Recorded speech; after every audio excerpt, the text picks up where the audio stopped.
গর্বের। আপনাদের এই এলাকারই কৃতি সন্তান শুধুমাত্র কক্সবাজার নয়, সারা বাংলাদেশের বিভিন্ন জায়গায় কোরআনের কথাগুলো মানুষের কর্ণকোহরে পৌঁছিয়ে দিচ্ছেন। আমার অত্যন্ত প্রিয়জন, সজ্জন মানুষ, বিশিষ্ট মুফাসসিরে কোরআন মুহতারাম মাওলানা শফিউল হক জিহাদি, আল্লাহ তাআলা মুহতারামের কণ্ঠকে বিশ্বময় ছড়িয়ে দিন।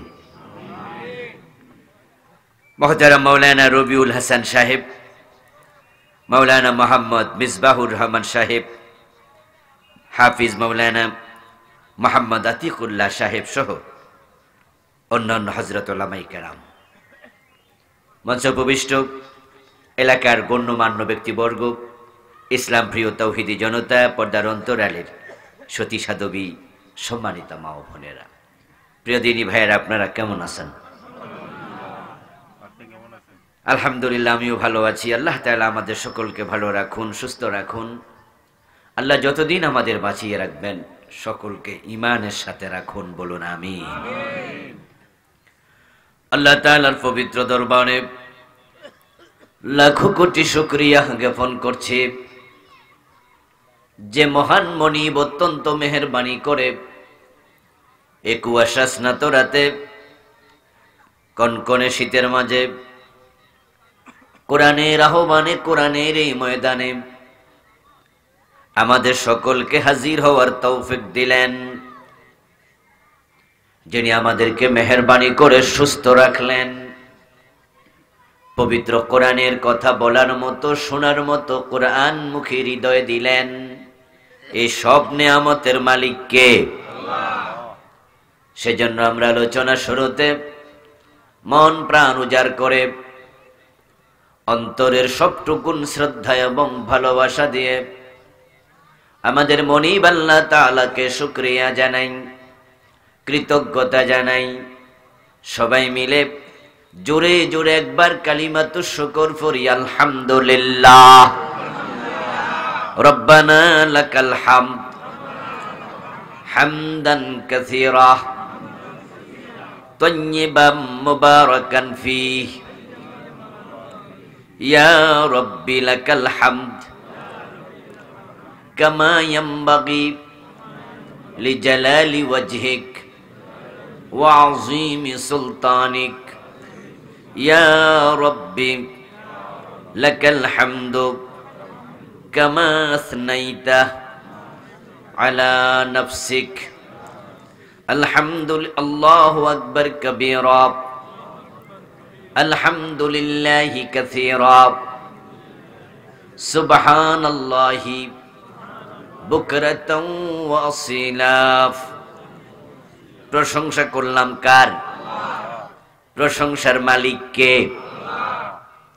লাইন শাকারতুম লাযীদান্নাকুম। আল্লাহর ওয়াদা হলো, মানুষ যদি আল্লাহর প্রশংসা করে, কৃতজ্ঞতা জ্ঞাপন করে, যারা কৃতজ্ঞ হবে তাদের প্রতি আল্লাহ নেয়ামত আরো বাড়াইয়া দেবে। সুবহানাল্লাহ। তাই আমরা হাসিতে খুশিতে, কান্নায় বেদনায়, পেয়ে না পেয়ে সব সময় প্রশংসা করব কার? আল্লাহ তৌফিক দান করুন, বলুন আমিন। প্রিয় ভাইরা, যারা দাঁড়িয়ে আছেন তারা কি বসলে একটু সুন্দর লাগতো না? জায়গা তো আছে ভাইরা, 10 মিনিট শোনেন, 10 মিনিটে বসে শোনেন। মাহফিলে তো একটা আদব আছে, কষ্ট করে একটু বসে যান। মাহফিল কমিটির 2-1 ভলান্টিয়ার ওখানে একটু সময় দেন, যারা আসছে পরে পিঠে হাত বুলাইয়া ভালোবাসা দিয়ে একটু বসাইয়া দেন। আমি আপনাদের সম্মুখে পবিত্র কোরআন মাজিদ থেকে সূরাতুল কাহফের 103 এবং 104 দুটি আয়াতে কারিমা তেলাওয়াত করেছি। প্রিয় নবীজি সাল্লাল্লাহু আলাইহি ওয়াসাল্লামের পবিত্র মুখ অনুসৃত একখানা ছোট্ট হাদিসে নববী পাঠ করেছি। আল্লাহ তাআলা তৌফিক দান করলে এখান থেকে কিছু কথা বলবো ইনশাআল্লাহ। সূরাতুল কাহফের 103 এবং 104 নম্বর আয়াতে কারিমাতে আল্লাহ তাআলা বলছেন, কুল, হে প্রিয় নবী আপনি বলুন, হাল নুনাব্বিউকুম বিল আখসারিনা আমালা, আমি কি তোমাদেরকে এমন কিছু মানুষের সংবাদ দেব নাকি যে মানুষগুলো আমলের দিক থেকে ক্ষতিগ্রস্ত, যে মানুষগুলো আমল করছে কিন্তু এরপরও তারা ক্ষতিতে পড়ে গেছে। আল্লাযীনা দাল্লা সাইয়ুহুম ফিল হায়াতিদ দুনিয়া, যাদের কর্ম প্রচেষ্টা আমলগুলো দুনিয়াতে হারিয়ে গেছে, আল্লাহ পর্যন্ত পৌঁছে না। আল্লাযীনা দাল্লা সাইয়ুহুম ফিল হায়াতিদ দুনিয়া ওয়া হুম ইয়াহসাবুন আন্নাহুম ইউহসিনুনা সুনআ,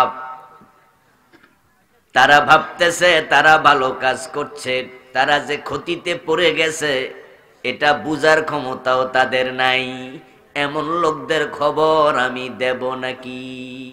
ও নবী আপনি উম্মতের কাছে বলুন, প্রশ্ন করুন। এই আয়াত দ্বারা বোঝা গেল কিছু মানুষ আছে আমল করার পরও ক্ষতিতে পড়বে, তাদের আমলগুলো আল্লাহ পর্যন্ত পৌঁছে না, দুনিয়াতে হারিয়ে যাচ্ছে, কবুল হয় না। তারা আমল করার পরেও জাহান্নামী হবে, জান্নাত পাবে না।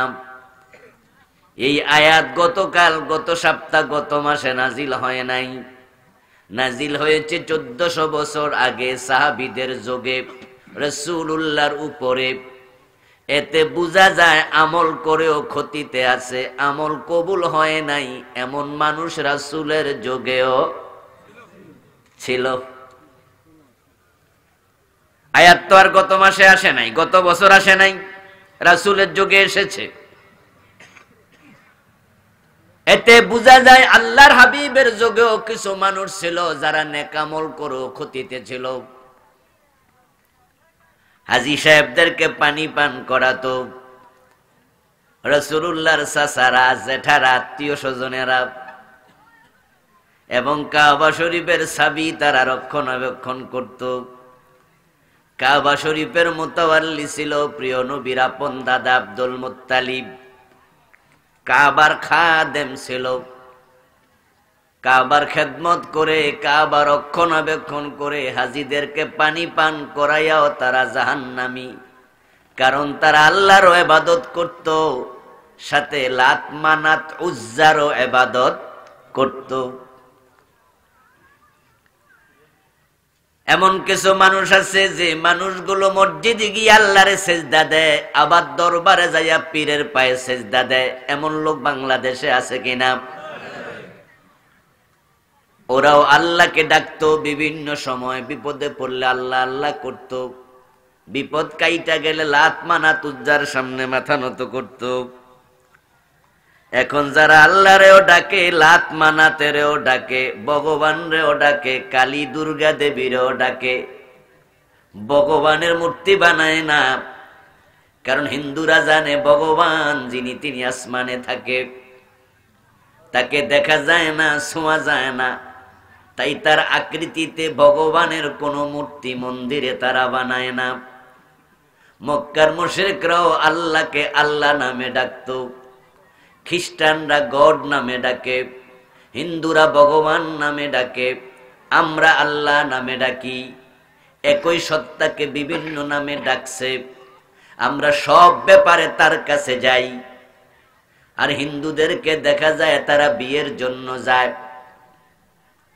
একটা মানুষের গুপ্তাঙ্গের নিকটে, যারা পূজা করে বিয়ের জন্য, ওইটার নাম হলো শিবলিঙ্গ, নাউজুবিল্লাহ, যেটা মুখে উচ্চারণ করতে লজ্জা হয়। চাষাবাদ করার সময় দুর্গার কাছে গিয়ে নত হয়, ব্যবসা বাণিজ্যের জন্য লক্ষ্মীর কাছে গিয়ে নত হয়, লেখাপড়া ভালো করার জন্য সরস্বতীর নিকট গিয়ে নত হয়। আবার চরম বিপদের সময় যখন দেখে এগুলো বাঁচাতে পারবে না, তখন আবার ঈশ্বরের কাছে ভগবান বলে নত হয়। চারিদিকে যাওয়ার কারণে ঈশ্বর যে ডাকলো, এ ডাকের মূল্য আল্লাহর কাছে এক আনাও নেই। মক্কার মুশরিকেরা তারা কাবায় হজ করার জন্য যারা যেত তাদেরকে পানি খাওয়াতো। হাজীদেরকে পানি খাওয়ানো নিশ্চয়ই ভালো কাজ, কোনো সন্দেহ নাই। কিন্তু মক্কার মুশরিকদের এই ভালো কাজের কোনো সওয়াব আমল নামায় যোগ হতো না, হারিয়ে যেত। যেমন আমাদের দেশের হিন্দু দোকানে কোনো ভিক্ষুক ভিক্ষা করার জন্য গেলে হিন্দু ভদ্রলোক 10-20 টাকা দেয়। ভিক্ষুককে ভিক্ষা দেয়া নিঃসন্দেহে নেক আমল, নিঃসন্দেহে ভালো কাজ। কিন্তু 10 টাকা দেওয়ার পরে হিন্দু মিয়ার আমল নামায় সওয়াব যোগ হয়েছে কয়টা? কাজটা ভালো কিন্তু সওয়াবটা যোগ হবে কেমনে? অ্যাকাউন্ট তো নাই। অ্যাকাউন্টের নাম হলো ঈমান। ঈমান যদি না থাকে নেক আমল করবা, নেক আমল গুলো দুনিয়ায় হারিয়ে যাবে। এবার বলুন তো, রাসূলুল্লাহর যুগে বেঈমান ছিল কিনা? মুশরিক ছিল কিনা? কাফের ছিল কিনা? মুনাফিক ছিল কিনা? আজকের যুগে এমন লোক কমেছে না বেড়েছে? আল্লাহর কাছে গিয়া হাজার হাজার মানুষ হাসরের ময়দানে দেখবে নেকের পাল্লা খালি, নেকের আমল নামায় একটা নেকও নাই। অথচ লোকগুলো ভালো মানুষ ছিল, সুদ খেত না, ঘুষ খেত না, নামাজ পড়তো, রোজা রাখতো, হজ করতো, যাকাত দিত, কিন্তু আমল নামা একবারে শূন্য, একটা সওয়াব নাই। এমন মানুষ অনেক হাজির হবে, আল্লাহর কাছে অনুযোগ করে বলবে, প্রভু হুজুররা তো বলছে প্রতিটা নেক আমল করলে 10 গুণ হয়। আমি তো লাখ টাকা যাকাত দিছি, আমার যাকাতের সওয়াব গুলো কই গেল? আমি তো রমাদানে রোজা রেখেছি, কোথায় গেল আমার রমাদানে রোজার সওয়াব? আল্লাহ তাআলা তখন বলবেন, বান্দা তুই কি সূরা কাহফের 103 এবং 4 নাম্বার আয়াত পড়স নাই? এমন কিছু মানুষ তো আছে যাদের সব নেক আমল দুনিয়াতে হারিয়ে গেছে, তুই তো তাদের একজন। কাদিয়ানী নামে একটা সম্প্রদায় আছে কিনা? নাম শুনছেন? কাদিয়ানীদের কি মসজিদ নাই? তারা কি নামাজ পড়ে না? দাড়ি টুপি নাই? জিকির করে না? আজান একামত দেয় না? কিন্তু আমল নামায় সওয়াব আছে তো। কাদিয়ানী মুমিন না কাফের? তো কাফের আমল নামায় তো অ্যাকাউন্টে নাই, ঈমানই নাই, সওয়াব হবে কোত্থেকে? ঈমান হলো এক তুল্য, নেক আমল হলো তার ডান পাশে শূন্য তুল্য। এক যদি থাকে তাহলে আবার ডান পাশে শূন্য, যে কয়টা দেন তার একটা মান হবে। একটা দিলে 10 হবে, 2টা দিলে 100 হবে, 3টা দিলে 1000 হবে, 5টা দিলে 1 লাখ হবে। আরো দেন আরো বাড়বে। কিন্তু একই যদি না দেন, শূন্য দিয়া লাভটা কি? মক্কার লোকেরা হাজীদেরকে পানি খাওয়াইতো, অথচ মুশরিক। কাবা শরীফ তত্ত্বাবধান করতো, অথচ মুশরিক। ঠিক আজকের এই যুগে কাদিয়ানী নামক যে সম্প্রদায় আছে তারা কাফের, কাফেরদের ঈমান থাকে না, তাই তাদের নামাজ রোজা হজ যাকাত যা সুখ সব বাদ, সব শেষ। আমার প্রিয় ভাই, এই যে কিছুক্ষণ আগে বললাম মসজিদে গিয়ে আল্লাহরে সেজদা দেয়, দরবারে যায় পীরের পায়ে সেজদা দেয়, এই জাতীয় মুসলমানদের মাঝে আবার জুমার নামাজ সহ 5 ওয়াক্ত নামাজ পড়ে এমন মুরিদ সাহেবও আছে। নামাজি মুরিদ, একবারে বেনামাজি না, নামাজি আছে, দাড়ি টুপিও আছে, অথচ পীরের পায়ে সেজদা দিচ্ছে অবলীলা, মাজারে গিয়ে সেজদায় পড়ে থাকে। যেই লোকটা পীরের পায়ে সেজদা দিল, মাজারে সেজদা দিল, ওই লোকটা তো মুশরিক হয়ে গেল, ঈমানটা চলে গেল। এখন হাসরের ময়দানে আল্লাহরে বলবে, আল্লাহ আমার নামাজের সওয়াব কই? আমি তো নামাজ পড়ছি। আল্লাহ বলবে, বান্দা, সূরা কাহফের 103 এবং 4 নম্বর আয়াতে বলছি, আল্লাযীনা দাল্লা সা'য়ুহুম ফিল হায়াতিদ দুনিয়া। কোন কোন মানুষ হাসরের ময়দানে গিয়ে দেখবে আমল নামা শূন্য? ওই মানুষগুলো আজকে আমার আলোচনার প্রতিপাদ্য।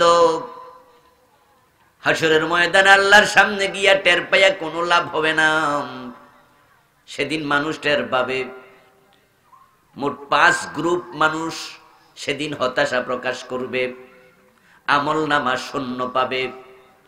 ওই 5 দল মানুষ যখন বুঝবে আমি তো অপরাধী, তখন সেদিন তারা বলবে, ওয়ালাউ আন্না লানা কাররাতান ফানাকুনা মিনাল মুমিনিন।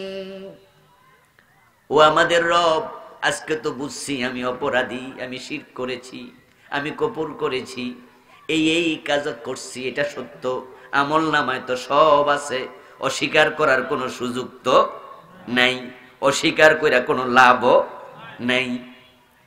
কারণ আল্লাহ চারিদিক দিয়া সিসি ক্যামেরা বসায়া রাখছে, অস্বীকার করবেন কেমনে? কিরামান কাতিবিনা ইয়ালামুনা মা তাফআলুন। যা আমল করছেন লেখার জন্য ফেরেশতা আছে কিনা? তাহলে ফেরেশতা লিখতেছে, একটা সিসি ক্যামেরা। ওয়া কুল্লু ইনসানিন আলজামনাহু তায়রাহু ফি উনুকিহি ওয়া নুখরিজু লাহু ইয়াওমাল কিয়ামাতি কিতাবান ইয়ালকাহু মানশুরা। গর্দানের ভিতরে রেকর্ড করার জন্য ক্যামেরা বসাইছে, এটা আরেকটা। ইয়াউমাইযিন তুহাদ্দিসু আখবারাহা বিআন্না রাব্বাকা আওহা লাহা। যে জমিনে আমল করছেন, কিয়ামতের দিন জমিনও সাক্ষী দেবে, এটা আরেক সিসি ক্যামেরা। আল-ইয়াওমা নাখতিমু আলা আফওয়াহিহিম ওয়া তুকাল্লিমুনা আইদিহিম ওয়া তাশহাদু আরজুলুহুম বিমা কানু ইয়াকসিবুন। যে অঙ্গ প্রত্যঙ্গ দিয়ে আমল করেছেন, সেদিন আপনার হাত পাও কথা বলবে। তো অস্বীকার করবেন না কেমনে? সুযোগই তো নাই। সেদিন ধরা পড়ে আবার কি বলবে? ও আমাদের রব, ফালাউ আন্না লানা কাররাতান, যদি আমাকে আপনি একটা বার সুযোগ দেন, আমি একবারের জন্য আবার দুনিয়ায় যাইতে চাই। ফানাকুনা মিনাল মুমিনিন, আমারে দুনিয়ায় পাঠাইলে আমি মুমিন হয়ে ফিরে আসব, আর অন্যায়কারীদের কাতারে থাকবো না। আমারে দয়া করে আপনি দুনিয়ায় পাঠাইয়া দেন। সেদিন চিৎকার দিয়া বারবার বলবে। আপনাদের কাছে একটু জানতে চাই, যারা জানেন তারা একটু জবাব দিয়েন, আবার দুনিয়ায় পাঠানো হবে নাকি? সেদিন মানুষ বুঝবে, কিন্তু বুঝে কোনো লাভ নাই। এবার বলুন তো, যারা ব্যর্থ হবে, যারা হাসরের ময়দানে গিয়ে দেখবে আমল নামা খালি, কোনো সওয়াব নাই, অথচ নেক কাজ করেছে। আজকে আলোচনা শোনার পরে যদি বুঝে আসে, ওই 5 গ্রুপের আমিও তো এক গ্রুপে আছি, আমিও তো ব্যর্থ। এখন যদি বুঝ আসে, এখন বুঝলে লাভ আছে কিনা? তাওবার সুযোগ আছে না নাই? ভালো হওয়ার সুযোগ এখনো আছে না নাই? قال النبي صلى الله عليه وسلم الكيس من دان نفسه وعمل لما بعد الموت। প্রিয় নবীজি বলেছেন, সেই তো সচেতন মানুষ, চালাক মানুষ, যেই মানুষটা তো সমালোচনা করে, হিসাব করে চলে, নিজের দোষ নিজে খুঁজে সংশোধন হয়। আমাদের আজকের মাহফিলের আলোচনাটা হবে পর্যালোচনা স্টাইলের, সমালোচনা স্টাইলের। আমরা নিজেরা নিজেদেরকে খুঁজবো, অপরাধীর তালিকায় আমার নাম আছে কিনা। যদি না থাকে, আলহামদুলিল্লাহ বলবো, আল্লাহ তোমাকে ধন্যবাদ, আমি যেন সত্যের উপরে অটল থেকে মরতে পারি, সে তৌফিক আমাকে তুমি দিও। আর যদি আলোচনা শুনে বোঝা যায় আপনিও তো তাদের কাতারে আছেন, তাহলে আপনাকে আজকেই তাওবা করতে করতেই রাসূলুল্লাহ সাল্লাল্লাহু আলাইহি ওয়াসাল্লাম বলেছেন, আল্লাহ তাআলা মানুষের তাওবা কবুল করতে থাকে মা লাম ইউগারগির। ইন্নাল্লাহা ইয়াকবালু তাওবাতাল আবদি মা লাম ইউগারগির। প্রিয় নবী সাল্লাল্লাহু আলাইহি ওয়াসাল্লাম বলেন, তোমার মৃত্যুর যন্ত্রণা আসার আগ পর্যন্ত আল্লাহ তোমার সব গুনাহ থেকে তাওবা করলেই তাওবা কবুল করবে। সব গুনাহ, সব। 100 জনকে খুন করার পরও জান্নাত পাইছে এমন হাদিসও আছে, কারণ ওই লোক তাওবা করতে চেয়েছে। রাসূলুল্লাহ সাল্লাল্লাহু আলাইহি ওয়াসাল্লামের সাথে দুশমনি করেছে আবু সুফিয়ান 21 বছর। প্রিয় নবীজির নবুয়ত ছিল 23 বছর। কয় বছর? মক্কায় 13, মদিনায় 10। কত হলো? রাসূলের সম্পর্কে চাচা লাগতো, একই বংশের মানুষ, কাছাকাছি একই এলাকার মানুষ। আবু সুফিয়ান রাদিয়াল্লাহু তাআলা আনহু বিশ্ব নবীর নবুয়ত থেকে শত্রুতা শুরু করলো। মক্কা বিজয়ের দিন পর্যন্ত রাসূলের দুশমনি অব্যাহত রাখলো। 21টা বছর দুশমনি করলো। কিন্তু যেদিন মক্কা বিজয় হলো 8ম হিজরিতে তাওবা করে কালেমা পড়ে ফেললো, সাহাবীর মর্যাদা পেয়ে গেল।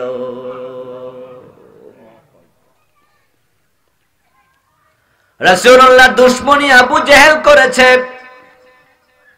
মাত্র 15 বছর, আর আবু সুফিয়ান করেছে 21 বছর। আবু জেহেল মক্কায় করলো 13 বছর, হিজরতের পরে করলো বদর যুদ্ধ পর্যন্ত 2 বছর।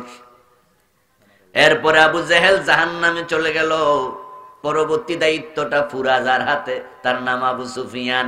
ও বেটা মক্কায় করলো দুশমনি 13 বছর, পরে দায়িত্ব পাইয়া আরো করছে মক্কা বিজয় পর্যন্ত। এখানে আবার 8 বছর, 8 আর 13, 21 বছর।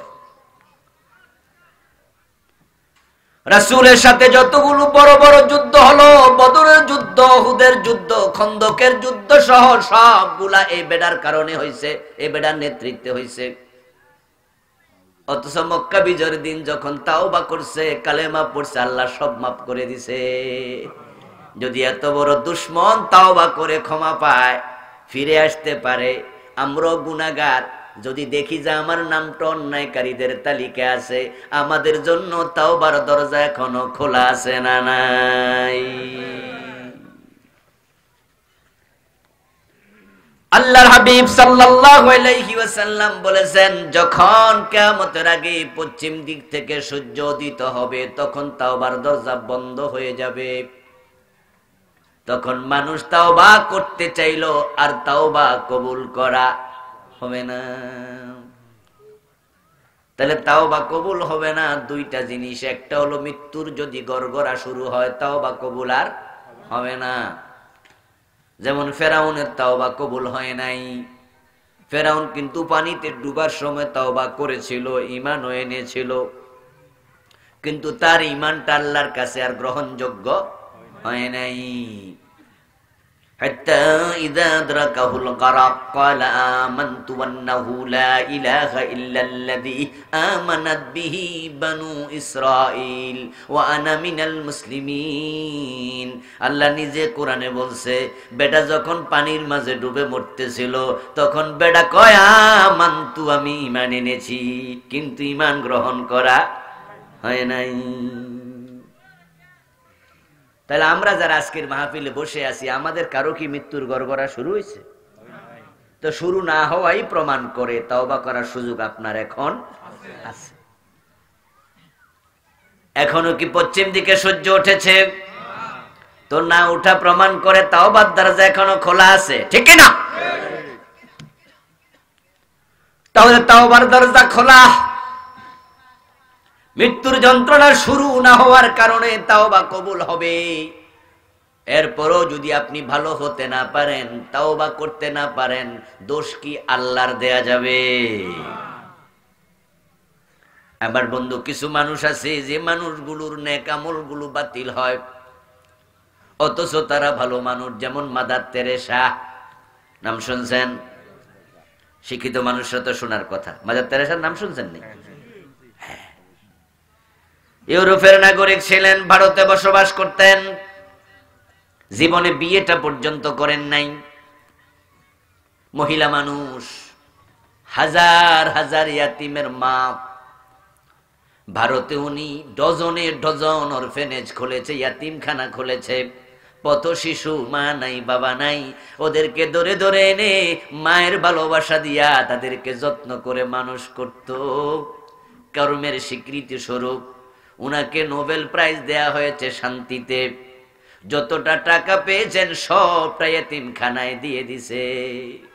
ইয়াতিম লালন পালন করলে প্রিয় নবীজি বলেছেন এত সওয়াব, এত সওয়াব। আনা ওয়া কাফিলুল ইয়াতিম কাহাতাইনি ফিল জান্নাহ।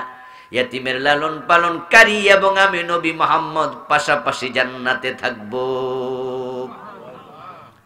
ইয়াতিমের মাথায় যদি কেউ হাত বুলিয়ে নেয়, তার হাতের তলদেশ দিয়ে যতগুলো চুল যাবে, বিকুল্লি শাওরাতিন হাসানাত। রাসূলুল্লাহ বলেছেন প্রতিটা চুলের পরিবর্তে আল্লাহ অসংখ্য নেক তার আমলনামায় লিখতেই থাকে। একজন এতিম পাললে নবীর পাশের জান্নাত মিলে যাবে। মাদার তেরেসা তো শত শত এতিম লালন পালন করেছে, মাদার তেরেসা কি জান্নাত পাইছে? কারণ তিনি খ্রিস্টান। বর্তমানে খ্রিস্টান আছে 250 কোটির বেশি পৃথিবীতে, সবগুলো খ্রিস্টান মুশরিক। ওয়াকালাতিন নাসারাল মাসীহ ইবনুল্লাহ, কারণ খ্রিস্টানেরা হযরত ঈসাকে আল্লাহর ছেলে বলে। আল্লাহর কি কোনো ছেলে আছে? মেয়ে আছে? এটা ঈমানের পরিপন্থী। কুল হুয়াল্লাহু আহাদ আল্লাহুস সামাদ লাম ইয়ালিদ ওয়া লাম ইউলাদ। সুবহানাল্লাহ। ও নবী আপনি বলুন আল্লাহ এক এবং একক, তিনি অমুখাপেক্ষী। লাম ইয়ালিদ ওয়া লাম ইউলাদ, তিনি সন্তান জন্ম দেন না এবং তিনি কারো থেকে জন্ম নেন নাই, তার কোনো সন্তান নাই। ওয়া লাম ইয়াকুল লাহু কুফুয়ান আহাদ, তার সমকক্ষ দুনিয়াতে কেউ নাই। অথচ 250 কোটি খ্রিস্টান সবগুলো বলতেছে ঈসা নবী আল্লাহর ছেলে। তো মাদার তেরেসা খ্রিস্টানদের একজন, তিনি ঈসাকে আল্লাহর ছেলে মনে করতেন। ওই তার ঈমানের পরিপন্থী চিন্তার কারণে ঈমানটাই তার ধ্বংস হয়ে গেছে। আর যার ঈমান নাই, কোটি কোটি ইয়াতিম লালন পালন করলো, আমল নামায় নেক লেখা হবে না। কারণ এক না থাকলে শূন্যের কোনো মূল্য নেই। ও প্রিয় ভাই, বলেছি কাদিয়ানির কথা। কাদিয়ানিরা কুফরি করেছে, কুফর। তাদের কুফরটা হলো তারা বিশ্বনবী মুহাম্মদুর রাসূলুল্লাহ সাল্লাল্লাহু আলাইহি ওয়াসাল্লামকে শেষ নবী মানে না। কি মানে না? শেষ নবী মানে না। অথচ প্রিয় নবী শেষ নবী এমন মেসেজ, এমন কথা আল্লাহর কোরআনে আছে কিনা? মা কানা মুহাম্মাদুন আবা আহাদিম মির রিজালিকুম ওয়ালাকিন রাসূলুল্লাহি ওয়া খাতামান নাবিয়্যিন। আল্লাহ নিজে বলেছে আমার নবী মুহাম্মদ উনি সর্বশেষ নবী, খাতামান নাবিয়্যিন। রাসূলুল্লাহ বলেছেন আনা খাতামুল আম্বিয়া ওয়ালা নাবিয়্যা বাদি, আমি শেষ নবী, আমার পরে আর কোন নবী নাই। কাদিয়ানীরা বিশ্ব নবীকে বড় নবী মানে, বড় রাসূল মানে, কিন্তু শেষ নবী মানে না। এই যে আল্লাহর মেসেজ অস্বীকার করলো। তাই প্রিয় নবী সাল্লাল্লাহু আলাইহি ওয়াসাল্লাম বলছেন, শোনো মানুষ, হাল্লাত শাফাআতিল উম্মতি ইল্লা সাহিবা বিদআহ। হাসরের ময়দানে আমার সব উম্মতের জন্য আমার সুপারিশ অনুমোদিত, কিন্তু যারা বেদাতি হয় তাদের জন্য হাসরের দিন আল্লাহ সুপারিশের অনুমতি দেবে না। এখন বিদআত আবার কি জিনিস? এটা এত খারাপ কেন যে তার জন্য হাসরের দিন রাসূলের শাফাত নাই? আচ্ছা, আপনারা যারা আমার সামনে বসে আছেন, নিজের আমল দিয়া জান্নাত পাবেন, রাসূলের সুপারিশ না হইলেও চলবে, এরকম সৎ সাহস কি আছে কারো? সৎ সাহস না দুঃসাহস? আমরা সকলে কি রাসূলের শাফাত চাই? এই আশা মনে আছে? তাহলে বেদাতি হবেন না, হইলে শাফাত রাসূল কয় আল্লাহ অনুমতি দেবেন। রাসূলুল্লাহ সাল্লাল্লাহু আলাইহি ওয়াসাল্লাম বলছেন, আমি কিয়ামতের দিন আমার উম্মতকে হাউজে কাউসারের পানি পান করাবো। যত উম্মত আমার কাছ দিয়ে যাবে সবাই পানি পাবে, যে একবার পানি পান করবে লা ইয়াজমাউ আবাদা, কোনদিন পিপাসিত হবে না। মা হুয়া শাদ্দু বিয়াজাম মিনাল লাবান ওয়া হালা মিনাল আসাল ওয়া আতিয়াবু মিনাল মিস কিজানু কানুজুমিস সামা যাওয়ায়াহু সাওয়া। প্রিয় নবীজি বলছেন, হাউজে কাউসারের পানি হবে দুধের চেয়ে সাদা, মধুর চেয়ে মিষ্টি, মিশকের চেয়ে সুগন্ধওয়ালা। আমার হাউজ হবে প্রতিটা আইল 1 মাস যদি ঘোড়া দৌড়ায় যত দূরে যাবে, হাউজের এক একটা বাহু তত লম্বা হবে, 4 কোণ বিশিষ্ট হবে। ওই হাউজের পেয়ালা হবে তত, আকাশে তারকা আছে যত। আমার সব উম্মত পানি খাবে, আমি পানি পান করাবো, ফেরেশতারা হেল্প করবে। কিন্তু যারা বেদাতি তারা হাউজের কাছে আসবে, পানি দিতে পারবো না, কারণ তাদের মাঝে আর আমার মাঝে একটা পর্দা পড়ে যাবে।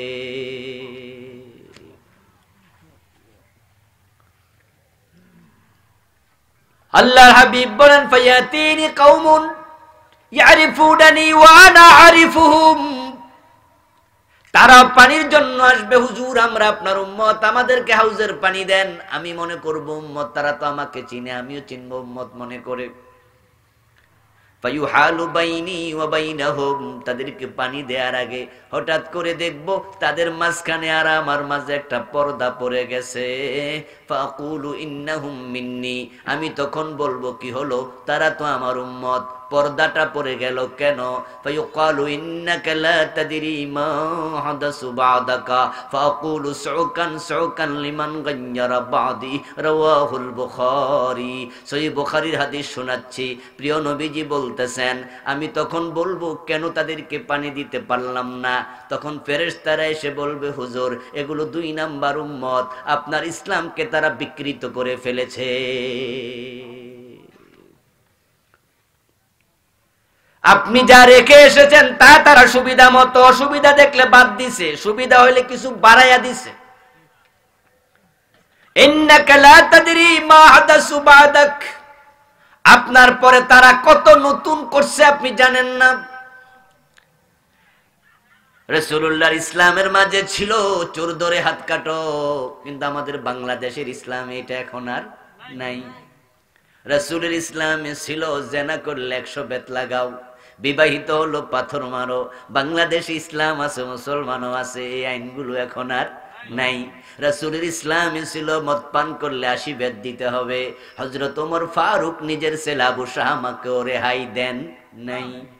কবি নজরুল চমৎকার ভাবে বলেছেন, মদ্যপানের অপরাধে প্রিয় পুত্রকে নিজ করে মেরেছ দুররা, মরেছে পুত্র তোমারই চোখের পরে। প্রিয় নবীজি বলেছেন, আমার মেয়ে ফাতেমা যদি চুরি করে আমি ফাতেমার হাত কেটে দেব। কিন্তু 52 বছরের বাংলাদেশ, কোন আইন মন্ত্রী হিন্দু ছিল না, বৌদ্ধ ছিল না। এই আইন কেন নাই? চোর ধরে কেন হাত কাটো না? রাসূলের ইসলামে তো এটা ছিল। ডাকাত ধরে শুলে দাও না, রাসূলের ইসলামে তো ছিল। মদ পান করলে 80 বেত দাও না, হযরত ওমর তো নিজের ছেলেকেও ছাড়ে নাই। তুল মুহদাসা মা লাম তাকুন ফি জামানিন নবী সাল্লাল্লাহু আলাইহি ওয়াসাল্লাম ওয়া আসহাবিহি। এখন বেদাত আবার কি জিনিস অনেকে বুঝেন না। রাসূলুল্লাহর বেদাত, যেটাকে তিনি বলছেন কুল্লু বিদআতিন দালালা, সব বেদাত ভ্রষ্টতা, আল্লাহর লানত বেদাতির উপরে। বেদাত মানে হলো রাসূল যে ইবাদত করে নাই, সাহাবারা যে ইবাদত করে নাই, এটা ইসলামের ভিতরে নতুন করে ঢুকাইয়া দেয়া। কারণ যদি বেদাত নতুন নতুন ঢোকে, মানুষ আসল ইসলাম খুঁজে পাবে না। আপনারা যে খেতে ধান লাগান, ধান গাছ লাগান, চারা গাছ লাগান, ওখানে যদি ঘাস ওঠে, আগাছা ওঠে, আপনারা কি আগাছা রাখেন না ফেলে দেন? কারণ আপনারা জানেন আগাছা বেড়ে গেলে ফসল নষ্ট হবে। ইসলামের মাঝে নতুন কিছু করা যাবে না। এই বেদাত বাংলাদেশে চলছে, এজন্য আমি এ নিয়ে বই লিখেছি। বইয়ের নাম দিয়েছি প্রচলিত বিদাত, তা থেকে বাঁচার উপায়। এই বইটা আমি চলমান 38টা লিখছি, যেগুলো বাংলাদেশে চলছে 38টা, আরো বেশি হয়তো আছে আমি জানি না। আল্লাহ হাবিব রাসূলের সাহাবারা যারা করে নাই, যেটা করে নাই সেটা ইবাদত মনে করা যাবে না। খুব সিরিয়াস থাকবেন। ইসলাম আপনার না, ইসলাম আপনার পীরের নয়, তাই মন মতো কিছু ঢোকাতে পারবেন না। ইসলামে যা আছে কিছু বাদ দিতে পারবেন না। মা আতাকুমুর রাসূলু ফাখুযুহু ওয়া মা নাহাকুম আনহু ফান্তাহু। রাসূল যা করতে বলেছেন করো, যা ছাড়তে বলেছেন ছাড়ো। এটার নাম ইসলাম। মাথার মাপে টুপি হবে, গায়ের মাপে জামা হবে, রাসূলের মাপে ইসলাম হবে। মাথা আপনার, টুপি আপনার, মাপ আপনার, শরীর আপনার, কাপড় আপনার, জামা আপনার, তা আপনার মাপে হবে। ইসলাম আপনার না, ইসলাম আপনার পীরের না। আপনার মন মতো ইসলাম হবে না, ইসলাম আল্লাহ রাসূলের মতো হওয়া লাগবে। তো রাসূলের ইসলামে ছিল শুরু ধরে হাত কাটো, তোমার ইসলামে কেন নাই? কেন নাই? তোমরা 90% মুসলমান, এই তোমরা 90% ভারতের হিন্দুরা। তোমরা যদি কোরআনের আইন না মানো, হিন্দু বৌদ্ধ খ্রিস্টানের মাঝে আর তোমাদের মাঝে কোনো পার্থক্য থাকে না।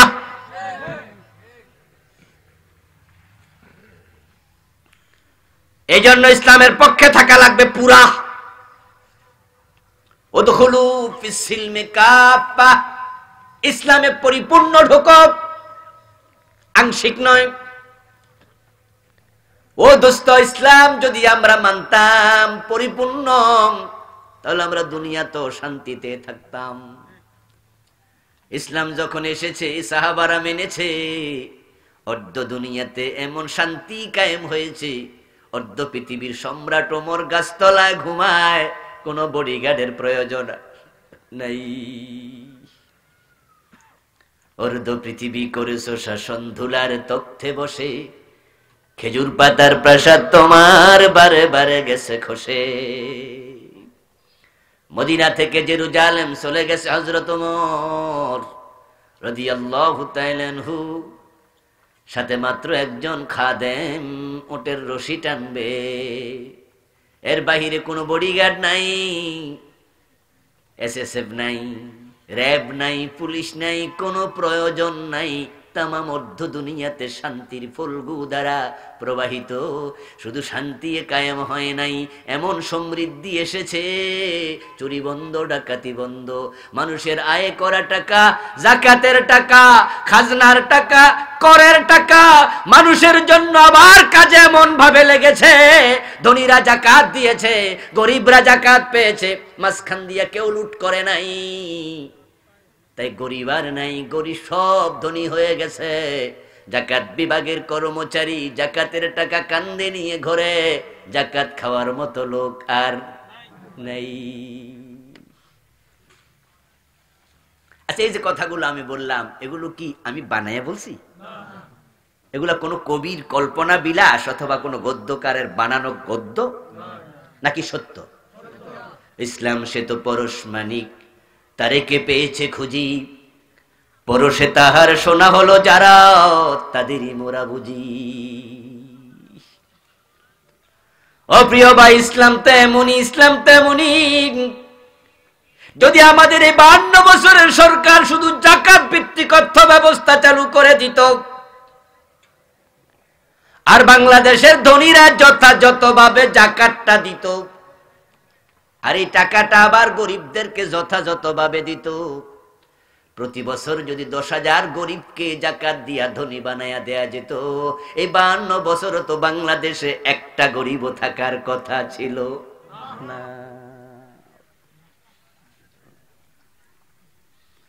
ও প্রিয় ভাই, শরীয়তের বিধানগুলো বড় চমৎকার, বড় চমৎকার। ধনীরা যাকাত দিতে হবে ততদিন, ধন থাকবে যতদিন, গরিব থাকবে কি থাকবে না সেটা মাসআলা নয়। কি দারুণ দেখেন, আপনার কাছে টাকা আছে, এক বছর ছিল 10 লাখ, আপনার জন্য 25,000 টাকা যাকাত দেয়া ফরজ। প্রতি লাখে 2,500 নাকি? 10 লাখে 25,000 টাকা আছে, 1 কোটি, যাকাত দেবেন 2.5 লাখ। এখন যাকাতটা দেওয়ার বিধান হলো সরকারের কাছে দেবেন, সরকার যাকাত তুলবে। যাকাত ব্যক্তি দেবে না, ব্যক্তি নেবেও না। এটা যাকাত দেয়ার এবং নেয়ার সিস্টেমও না। হাদিস হলো তুখাযু মিন আগনিয়াহিম ফাতুরাদ্দু ইলা ফুকারাইহিম, যাকাত ধনীদের থেকে নেয়া হবে, গরিবদের মাঝে দেয়া হবে। আল্লাহ কোরআনে বলেন খুয মিন আমওয়ালিহিম সাদাকাতান তুতাহহিরুহুম ওয়া তুযাক্কিহিম বিহা। ও নবী মুহাম্মদ, আপনি রাষ্ট্রপ্রধান, আপনাকে দায়িত্ব দিলাম, আপনি ধনীদের যাকাত তোলেন। যাকাত রাষ্ট্র তুলবে, ব্যক্তি নয়। রাষ্ট্র যাকাত তুলতে থাকবে, আমরা যাকাত দিতেই থাকবো। সরকার যাকাতের টাকা গরিবকে দিতে দিতে দিতে দিতে কক্সবাজারে আর গরিব নাই। কথা বোঝেন?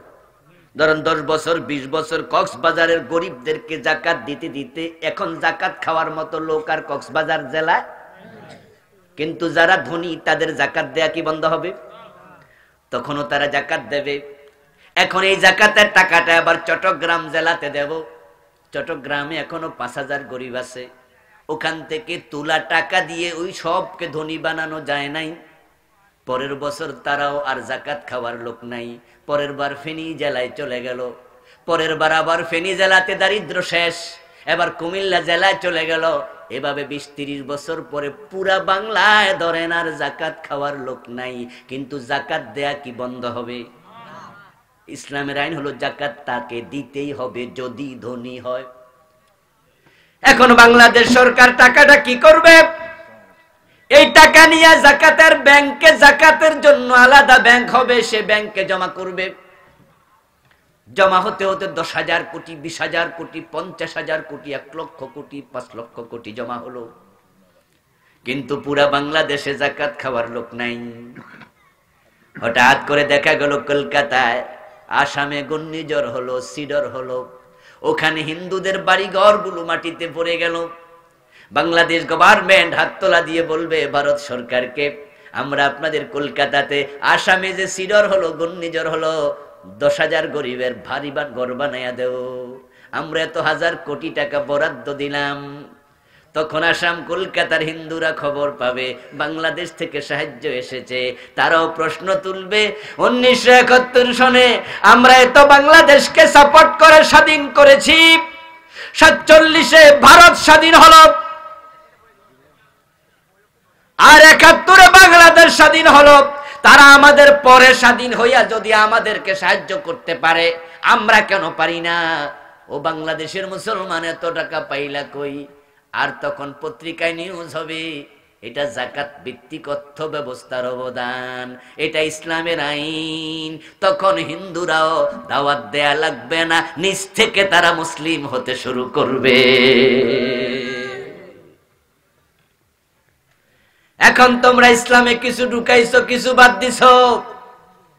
আল্লাহর হাবিব বলেন ফাকুলু সুকান সুকান লিমান গায়্যারা বাদি, আমি বলবো দূর হ, দূর হ, যারা বেদাত আবিষ্কার করেছিস তোরা দূর হ। এখন বেদাত কোন কোন গুলা? 38টা।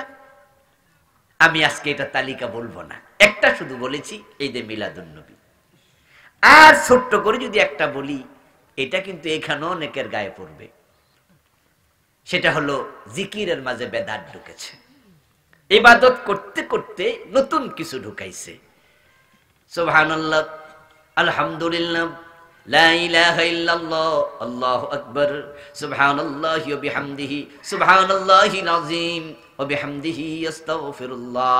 রাসূলুল্লাহ যত শব্দে জিকির শিখাইছে সবগুলো শব্দ হাদিসের কিতাবে আছে, কিন্তু আমরা জিকির করতে করতে এক পর্যায়ে ইল্লাল্লাহ ইল্লাল্লাহ এই জিকিরটাও বাংলাদেশে আছে না নাই? কিন্তু আল্লাহর হাবিব জীবনে একবার ইল্লাল্লাহ জিকির করেছে, কোনো প্রমাণ নাই। ও বেটারা, ঈদে মিলাদুন নবী আবিষ্কার করেছে, আপনি বললেন এটা চলবে না, রাসূল করে নাই। ধন্যবাদ আপনাকে। এই বেটা তুমি আবার ইল্লাল্লাহ বানাইছো, এটা তো রাসূল করে নাই, এটা কেন করবে? দাঁড়াইয়া দুরূদ পড়বেন, বসে দুরূদ পড়বেন, শুয়ে দুরূদ পড়বেন, দাঁড়াইয়া জিকির করবেন, বসে জিকির করবেন, শুয়ে জিকির করবেন। আল্লাযীনা ইয়াযকুরুনাল্লাহা কিয়ামান ওয়া কুউদান ওয়া আলা জুনুবিহিম, যারা জিকির করবে দাঁড়িয়ে, যারা জিকির করবে বসে, যারা জিকির করবে শুয়ে। গাড়ির জন্য দাঁড়াইয়া আছেন, বাস স্টেশনে দাঁড়াইয়া, গাড়ি আসে না, ট্রেন আসে না, 15 মিনিট হাতে আছে, দাঁড়াইয়া দাঁড়াইয়া দুরূদ শরীফ পড়ুন না, জিকির করুন না। শুয়ে আছেন, ঘুমে ধরে না, শুয়ে শুয়ে কি দুরূদ পড়া যাবে না? জিকির করা যাবে না? দোকানে বসে আছেন, কাস্টমার নাই, অযথা মোবাইল না টিপে জিকির করা যায় না, বসে বসে দুরূদ শরীফ পড়া যায় না, পড়ুন। কিন্তু জিকির করতে করতে গাছের আগায় উঠলেন, এটা পাইলেন কই? জিকির করার সময় ঢোল বাজলে, তবলা বাজবে, এটা পাইলেন কই? জিকির করতে করতে আয়েশা হুজুর সাইপা ধরবেন, এটা পাইলেন কই?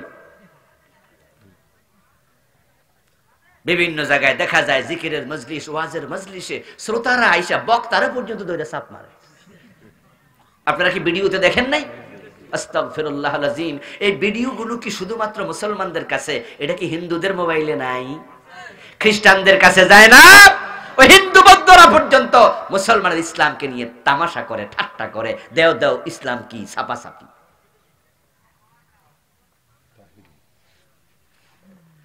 কত রকমের জিকির বানাইছে, কোদাইল্লা জিকির, করা জিকির, খারাইয়া জিকির, হুইয়া জিকির, লরা জিকির, পাইছেন কই সব?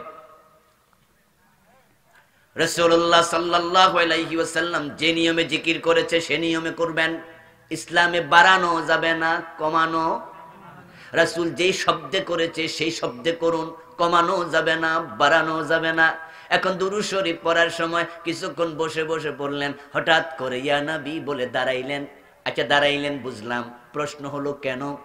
রাসূল এসে গেছে, তাই নাকি? দেখেছেন? কয় না, শুনছি। তো শুনা খারাইলেন, আবার পরে বসলেন, রাসূল কি চইল্লা গেছে?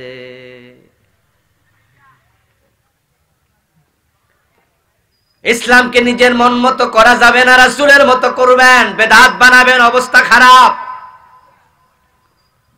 কেউ কেউ বলবেন হুজুর অসুবিধা কি?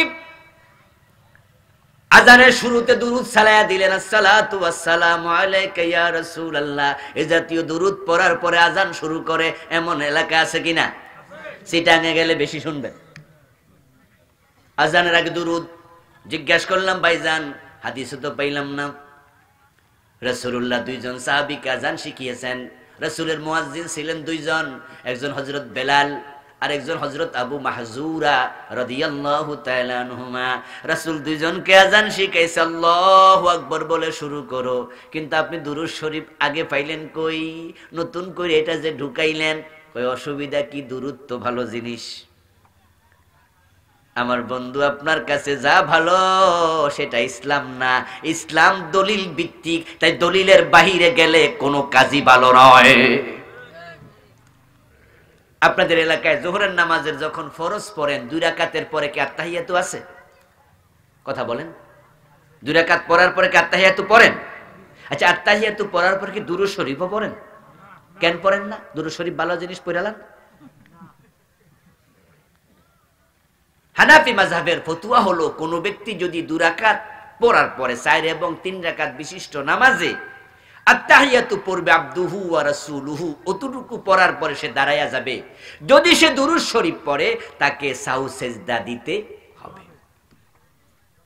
কি দিতে হবে? আচ্ছা, সাউ সেজদা কি শকে দেয় না জরিমানা হিসাবে দেয়? তো দুরূদ শরীফ পড়ছে, জরিমানা কিসের? বালা কামে তো করছে। আপনি বললেন যে হুজুর আজানের আগে দুরূদ শরীফ পড়ছে, কামটা তো খারাপ না, দুরূদ শরীফ তো ভালো জিনিস। তো আমি বললাম যে আত্তাহিয়াতু পড়ার পরে আপনি দুরূদ পড়লেন, কিন্তু হানাফি মাযহাব ফতোয়া দেয় জরিমানা দাও, সাউসেজদা করো। প্রশ্ন হবে কেন? উত্তর হলো প্রিয় নবী যেটা করেন নাই তুমি সেটা করো না। এখন আপনি যুক্তি দেবেন অসুবিধা কি? এই হুজুর 5টা করলো, এই স্যার 5টা করলো, আমি 5টা করলাম, উনি 5টা বানাইলো, উনি 5টা বানাইলো। এরকম যদি বেদাত আবিষ্কার হতে থাকে 30-50 বছর পরে আমাদের নাতি ফুতিরা আইসা ইসলাম কোনটা আসলটা খুঁজেই পাবে না। এই জন্য আল্লাহ তাআলা বিষয়টাকে সিরিয়াস করেছে, রাসূলুল্লাহর মাধ্যমে জানাইছে বেদাতি হইবা সাপাত কপালে জুটবে না। আসলে এবার 2টা বললাম, 3 নাম্বার, যে ব্যক্তি নেফাক অন্তরে লালন করবে, যার কলবের মাঝে মুনাফিকি ঢুকবে, ও ব্যক্তির ঈমানটা থাকবে না। যে 2টা বলেছি ওই 2টাতে আমল বাতিল হবে, ঈমান বাতিল হবে না। রইল আর 3টা, মোট হলো 5 গ্রুপ। তার মাঝে 3 নাম্বারটা হলো নেফাক, রাসূলুল্লাহর হাফেজদের সর্দার, অথচ ঈমান আনছে রাসূলের হাতে। এই আব্দুল্লাহ ইবনে উবাই যখন মারা যায়, তার ছেলে রাসূল সাল্লাল্লাহু আলাইহি ওয়াসাল্লামের কাছে আসলো, এসে বলছে ইয়া রাসূলুল্লাহ আমার বাবা তো মরে গেছে। উনি তো ভালো মানুষ ছিলেন না, আপনি তো জানেন, আমিও তো জানি। আব্দুল্লাহ ইবনে উবাইর ছেলেটা ছিল ভালো মুসলিম। তারা রাসূলের কাছে এসে খোলাখুলি কথা বলছে, তবে হুজুর আমার তো বাবা, আমার তো তার প্রতি মায়া লাগে, এখন তো কবরে দেব, আচরণের কারণে তো আযাব শুরু হবে, এটা তো বুঝি। এই জন্য আমি চাই জানাজার নামাজের ইমামতিটা আপনি করেন, আপনার দোয়ার উসিলায় হয়তো আল্লাহ ক্ষমা করে দিলেও দিতে পারে। সহিহ বুখারীতে এসেছে সূরাতুত তাওবার তাফসীরে ওমর রাদিয়াল্লাহু তাআলা আনহু থেকে বর্ণিত হাদিস। প্রিয় নবী আব্দুল্লাহ ইবনে উবাইর ছেলের কথা শুনে সাথে সাথে বলে দিলেন, দ্যাটস ওকে, যাও গোসল দাও, আমি আসছি, আমি তার জানাজার নামাজের ইমামতি করব, যাও। প্রিয় নবীজি রওনা দিলেন, আমার সাথে দেখা হলো। আমি জিজ্ঞাসা করলাম হুজুর কোথায় যান? আল্লাহর হাবিব জবাব দেন, আব্দুল্লাহ ইবনে উবাইর জানাজার নামাজ পড়তে যাই। আমি ওমর বললাম, হুজুর তার মতো খারাপ মানুষের জানাজা আপনি পড়বেন না, সে তো অমুক দিন অমুক দিন অমুক দিন অমুক দিন আপনাকে কষ্ট দিছে, আপনার বিরুদ্ধে কটু কথা বলছে, আপনার স্ত্রী হযরত আয়েশার চরিত্রের উপরে কলঙ্ক পর্যন্ত লেপন করার চেষ্টা করেছে। প্রিয় নবী বলেন, ওমর আমি তাকে ক্ষমা করে দিয়েছি, আমি ক্ষমা করে দিয়েছি। তার ছেলেকে বলেছি আমি আসতেছি, আমি যাচ্ছি। হযরত ওমর বলেন, ইয়া রাসূলুল্লাহ আপনাকে আমি বারণ করেছি কিন্তু আপনি শোনেন নাই, আপনার অধিকার আছে, আর আমি কে আমার কথা শুনতে হবে? আপনি যেতে পারেন, কিন্তু আমি ওমর বলছি আজকে আপনার দোয়া কবুল হবে না। প্রিয় নবী বলে, ওমর তুমি এটা কি কথা কও? ওহী আসা আমার কাছে, ফতোয়া দাও তুমি, ঘটনা কি? তুমি কেমনে জানো দোয়া কবুল হবে না? হযরত ওমর তেলাওয়াত করে শোনান প্রিয় নবীকে, হুজুর আপনিও তো বলেছেন, কোরআনের আয়াত নাজিল হয়েছে, ইস্তাগফির লাহুম ওয়া লা তাস্তাগফির লাহুম ইন তাস্তাগফির লাহুম 70 মাররাতান ফালান ইয়াগফিরাল্লাহু লাহুম। আল্লাহ বলেছে মুনাফিকদের জন্য ক্ষমা চাও আর না চাও সমান, 70 বার ক্ষমা চাইলো আল্লাহ ক্ষমা করবে না। এই তো আয়াত, ক্ষমা নাই, ক্ষমা চাইয়াও আজকে লাভ নাই। আল্লাহর হাবিব বলছে, ওমর আল্লাহ তো আমার এখনো মানা করে নাই, আমি আব্দুল্লাহ ইবনে উবাইর জামাটা পেঁচাইয়া কবরে রাখতাম, যদি জামার ওসিলায় কবর আযাব বন্ধ থাকে। মদিনার প্রেসিডেন্ট গায়ের জামাটা খুলে দিলেন, রাসূলুল্লাহর জামা পেঁচানো হলো। আব্দুল্লাহ ইবনে উবাইর মাথাটা রাসূল সাল্লাল্লাহু আলাইহি সাল্লাম নিজের রান মোবারকের উপর রাখলেন, মুখ থেকে থুতু বের করে পবিত্র থুতু কপালের মাঝে গালের মাঝে মেখে দিলেন, যেন রাসূলের থুতুর উসিলায় কবর আযাব মাপ থাকে। এবার কবরে রাখা হলো, কবরের মাটি সমান করে দেয়া হলো। জিবরিল আমিন সূরাতুত তাওবার আরেকটি আয়াত নিয়ে হাজির হয়ে গেল। আমার আল্লাহ বলে দিলেন, ওয়ালা তুসাল্লি আলা আহাদিম মিনহুম মাতা আবাদা ওয়ালা তাকুম আলা কবরিহি ইন্নাহুম কাফারু বিল্লাহ। ও নবী, এ জাতীয় লোকের কবরের পাশে আর আসবেন না, জানাজাও পড়বেন না, দাঁড়াবেন না, দোয়া করে লাভ নাই, তারা কাফের, দোয়া কবুল হবে না। ওমরের কথাই ঠিক। আমার প্রিয় ভাইয়েরা, নেফাক যদি কলিজায় থাকে, রাসূলের পিছনে দাঁড়ায় নামাজ পড়লে লাভ নাই।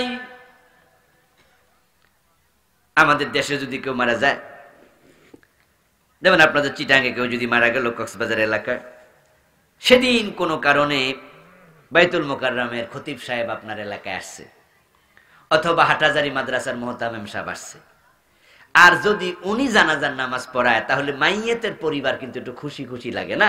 খুশি থাকে, যা জানাজার নামাজটা হাটাজারি মাদ্রাসার বড় হুজুর পড়াইছে, জানাজার নামাজটা অমুক ফিস সাহেব পড়াইছে। আরে ভাই, রাসূল জানাজা পড়াইছে, আব্দুল্লাহ ইবনে উবাইরে আল্লাহ মাফ করে নাই। এতে বোঝা গেল কে জানাজা পড়াইল এটা ইম্পর্টেন্ট না, ঈমান আছে কিনা সেটা ইম্পর্টেন্ট।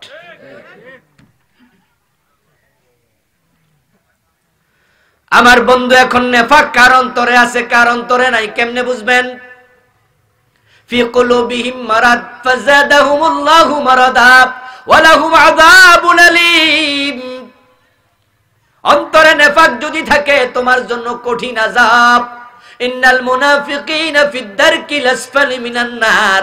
মুনাফিকরা থাকবে জাহান্নামে সবার নিচে।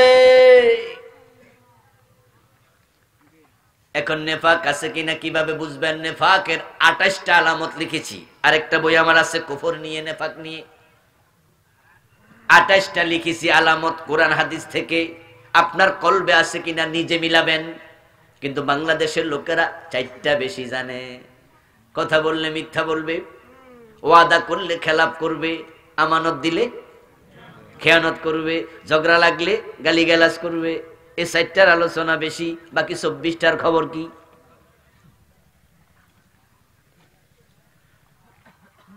তলাবুল ইলমি ফরিদা আলা কুল্লি মুসলিম। জানি না, এই কথা বলার সুযোগ নাই।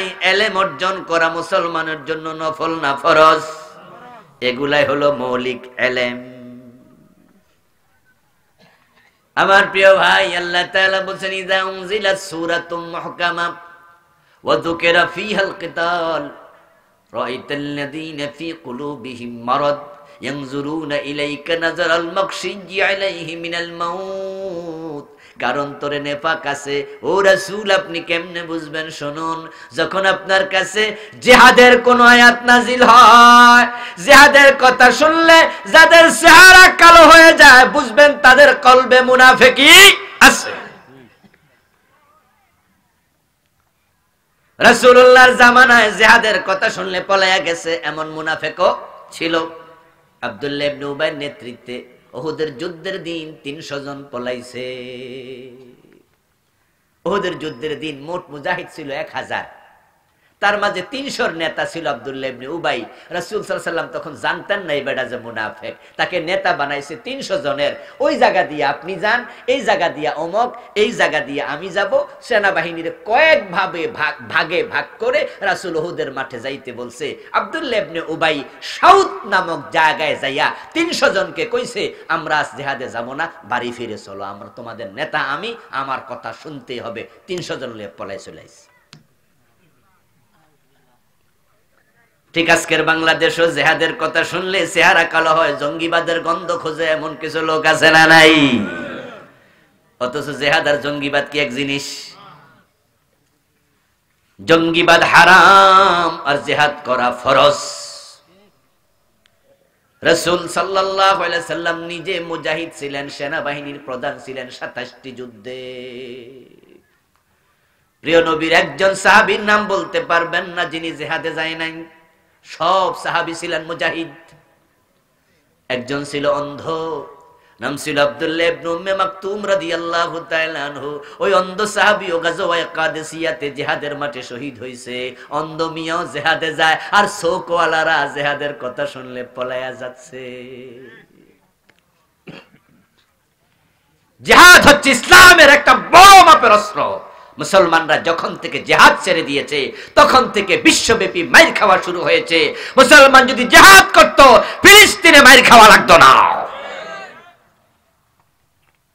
জিহাদ হচ্ছে অন্যায়ের বিরুদ্ধে প্রতিরোধের নাম। অন্যায় যেখানে, প্রতিরোধ সেখানে। সেটা মুখ দিয়ে হবে, কলম দিয়ে লিখা হবে, মিছিল মিটিং করে হবে, সেমিনার সিম্পোজিয়াম দিয়ে হবে, প্রয়োজনে তলোয়ারও হাতে নেওয়া লাগবে। এখন দুনিয়াতে মুসলমান আছে 200 কোটির উপরে, দেশ আছে মুসলমানের 65টা, 57টা ওয়াইসির সদস্য। যে ইসরায়েল আজকে মুসলমানদেরকে ফিলিস্তিনে মারতেছে ইহুদিরা, ওই ইসরায়েলের 4-5টা যত রাষ্ট্র সবগুলা মুসলিম রাষ্ট্র। আচ্ছা, ইসরায়েল মুসলমানের পেটের ভিতরে থাইকা মুসলমান মারে কেমনে? কারণ তারা জানে যে মুসলমানরা এখন আর জিহাদ করতে জানে না। আপনাদের এলাকায় কি সাপ খেলা দেখায়? এমন সাপুরি কি আছে? কখনো কোথাও বাজারে টাজারে এরকম আসেনি? দেখছেন নি কোথাও? দেখছেন তো বাজারে টাজারে দেখায় না? হ্যাঁ, মাঝে মাঝে কখনো কখনো দেখবেন সাপুরেরা সাপ নিয়ে আসে। কিছু সাপ আছে একবারে মনে হয়েছিল জাত সাপ, ফানক সাপ আমাদের কুমিল্লা অঞ্চলে বলে, কেউ জাত সাপ বলে, বিষধর সর্প। এই এলাকায় কি সাপ বলে যেগুলো বিষ দেয়? জাউরা। আসলে জাউরাই, কঠিন জাউরা। দেখবেন যে যারা সাপুরে আছে তারা মাঝে মাঝে জাউরা সাপও খেলে। কারণ কি জানেন? কারণ হচ্ছে ওই বেডা 20 দাঁতগুলা বাড়িতে তুলে নেছে। ওই সাপুরে ওই জাউরা সাপ যে আছে, জৌরা নাকি জৌরা সাপের 20 দাঁত যেগুলো আছে, যেগুলা দিয়ে সবল মারবে, ব্লাড রক্ত যেখানে আছে, বিষ যেখানে আছে, ওই দাঁত বাড়িতে রেখে বেঙ্গালাইছে। এখন দাঁত ছাড়া 20 দাঁত ব্যতীত সাপ। এখন বেড়া যদি গলায়ও ধরে, কানেও ধরে, আর ফাইরবো নাই তো, আসলটাই তো নাই। सैर की सैर पर बिल्ली खेल रही कैसा है मुसलमान को बदनसीब, शहादत की तमन्ना भूल गई और तस्बीह की दानों में जन्नत ढूंढ रही। আল্লামা ইকবাল রাহিমাহুল্লাহ বলেছেন, তোমরা তো সিংহের জাত ছিলা, ও মুসলমান, তোমরা তো অর্ধ দুনিয়া শাসন করেছিলে। মুসলমান যেখানে বিজয় পায়ে চুমু দিয়েছে সেখানে মুসলমানের আল্লাহু আকবার তাকবীর ধ্বনিতে কাফেরদের কলিজা শুকায়া গেছে, থরথর করে কলিজা কেঁপেছে। যখন থেকে মুসলমান জিহাদ ছেড়ে দিয়েছো, শাহাদাতের তামান্না ভুলে তাসবির দানা নিয়ে মসজিদে ঢুকে গেছো, তখন থেকে সিংহের মাথায় বিড়ালগুলো লাফানো শুরু করেছে।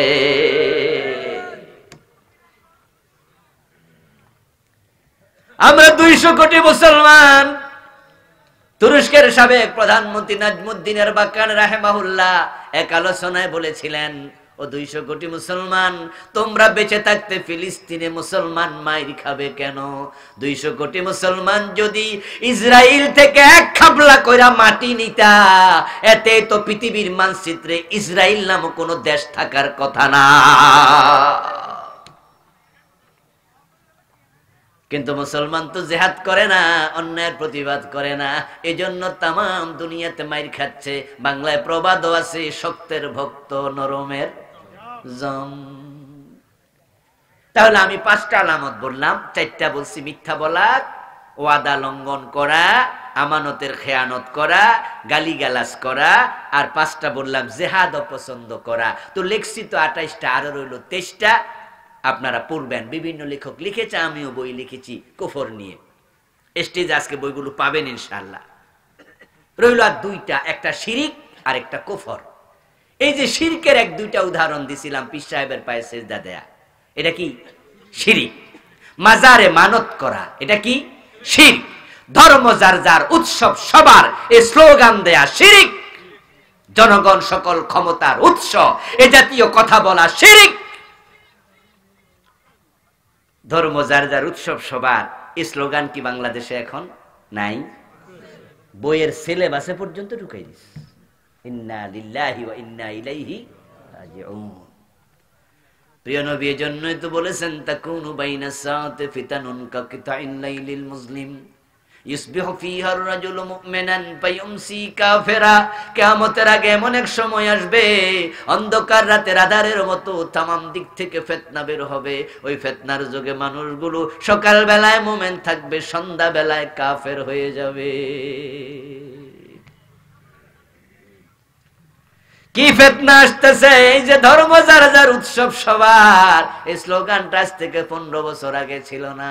নতুন করে কে বা কারা, কোন নেতা কোন নেত্রী কইয়া দিছে, আর কর্মীরা পাইয়া গেছি বলা শুরু করছে। খবরে সংবাদে বলে, পত্রিকায় লিখে, বইয়ের সিলেবাসও ঢুকাই দিছে। যারা বিশ্বাস করবে হিন্দুদের দুর্গা পূজা আমাদের উৎসব, তাদের ঈমান থাকবে না। কারণ কোরআনের বক্তব্য, লাকুম দীনুকুম ওয়ালিয়া দীন, তোমার ধর্ম তোমার, আমার ধর্ম আমার। তাই স্লোগান হবে, ধর্ম যার উৎসব তার। কথা কি বোঝেন? ধর্ম যার উৎসব তার। ধর্ম যার যার উৎসব সবার, এটা হতে পারে না। কি জঘন্য স্লোগান! এই স্লোগান পাওয়ার পরে তো এখন বাংলাদেশে যখন হিন্দুদের দুর্গা পূজা আসে, এমনও পূজা মণ্ডপ আছে যেখানে হিন্দুর চেয়ে মুসলমান বেশি। অনেক জায়গা আছে হিন্দুর চেয়ে মুসলমান বেশি। বরং হিন্দুরা মুসলমানের জ্বালায় ঠিক মতো পূজাও করতে পারে না, কারণ মূর্তির সামনে থেকে চিরামুড়ি খাইলায়। হ্যাঁ, ওই যে প্রসাদ দেয় না, বাতাসা দেয়, কলা দেয়, দুধ দেয়, যখন টাকায় টাকায় দেখে যে নাই, তখন লইয়া খাইলে। আরে আল্লাহ! অথচ যখন মূর্তির সামনে কোনো কিছু উৎসর্গ করা হবে, তখন এটা খাওয়া হারাম। আল্লাহর নামবিহীন প্রাণী জবাই করলে এটা যেমন হারাম, মূর্তির সামনে উৎসর্গ করা হবে এমন সব জিনিস খাওয়া হারাম। আর মুসলমানের পোলাপান সেখানে খাই লিতেছে। এজন্য বাংলায় বলে যে, এমনি নাচনেওয়ালি আরো দিছে ঢোলে বাড়ি। এমনি মুসলমান যাইয়া বীর জমায়, আর ওরা বইতে ঢুকাই দিছে, ধর্ম যার যার উৎসব সবার। আচ্ছা, যদি মুসলমানের এরকম চিন্তা ঢোকে যে হ্যাঁ, ধর্ম যার যার উৎসব সবার, তা আমরাও যাব ওদের দুর্গা পূজায়। আচ্ছা, আপনি গেলেন, আপনি যখন গরু জবাই করেন তখন কি হিন্দু আইব? কি লাইলে আইব? গলায় গামছা লাগাইলে আইব? আপনি আয়না দেখেন যে আপনি কোরবানি ঈদে কেমনে গরু জবাই করেন, এটা দেখার জন্য আপনার দোস্ত, আপনার ক্লাসমেট, আপনার কলিগ হিন্দু আছে না, অনেকের পাশের বাড়ির হিন্দু আছে, আপনি বলেন যে আয় কেমনে গরু জবাই করি দেখ, ধর্ম যার যার উৎসব সবার। তো তোরা যদি দুর্গা পূজা আমরা যাইতে পারি, তো আমাদের গরু জবাই তোরা আইবি না কেন? দেখবেন রাম রাম কয়ে দৌড় মারবে। কোন হিন্দু এটা স্বীকার করবে না তোমাদের গরু জবাই তাদের অনুষ্ঠান, কারণ তাদের ধর্মে গরু জবাই করা নিষিদ্ধ। আমাদের ধর্মে মূর্তি পূজা কি জায়েজ না হারাম? ছোট হারাম না বড় হারাম? তো আমাদের কাছে এটা নিষিদ্ধ, তোমরা যাও কেমনে? এতে বুঝা গেল একজন হিন্দু তার ধর্মের মূল্য বোঝে, আর তোমাদের মতো নামদারি মুসলমান ধর্মের মূল্য বুঝলা না। শিরিক নিয়ে একটি ছোট্ট বই লিখেছি, এই বইটা মনে আজকে খুব কম আছে, আমার ড্রাইভার সাহেব বললো অল্প কয় কপি আছে। 29টা লিখছি ছোট্ট বইটাতে, 29টা, যেগুলো চলমান বাংলাদেশ। সর্বাঙ্গে ব্যথা, মলম দেব কোথায়? প্রথমটা হলো কফর। কফর মানে শুধুমাত্র কাদিয়ানি বিশ্ব নবীকে শেষ নবী অস্বীকার করা নয়। কাদিয়ানি একটা বিধান মানে নাই, আল্লাহর নবী শেষ নবী, কাফের হয়ে গেল। ইবলিস শয়তান আদমরে সিজদা করো, আল্লাহর একটা আইন মানে নাই, ইবলিস কাফের হয়ে গেল। অথচ এই আইনটা লঙ্ঘন করার আগে ইবলিস কিন্তু কাফের ছিল না, সে ফেরেশতাদের ওস্তাদ ছিল। এমন কথাও কোন ঐতিহাসিক, কোন বিশেষজ্ঞ বলেছেন। যেই মাত্র আল্লাহর আইন একটা মানলো না, ইমানটা চলে গেল। এখন আমরা বাংলাদেশে আল্লাহর ডজন ডজন আইন মানি না, মানতে চাই না। যারা মানতে বলে তাদেরকেও সহ্য করে না, উল্টা মৌলবাদী বলে গালি দিয়া দেয়।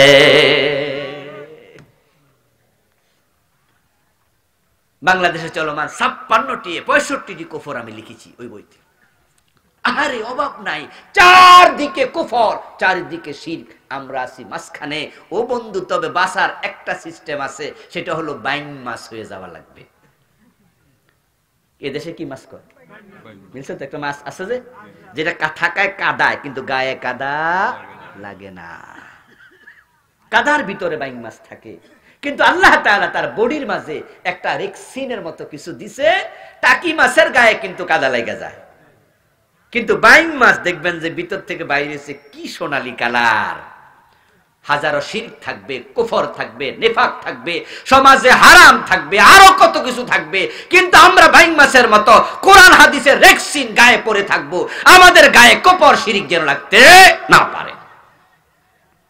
প্রিয় ভাইয়ের, একদিনের মাহফিল সবকিছু বলা সম্ভব নয়, সবকিছু বললে মনেও থাকবে না, আমাদের মেমোরির তো একটা ক্যাপাসিটি আছে।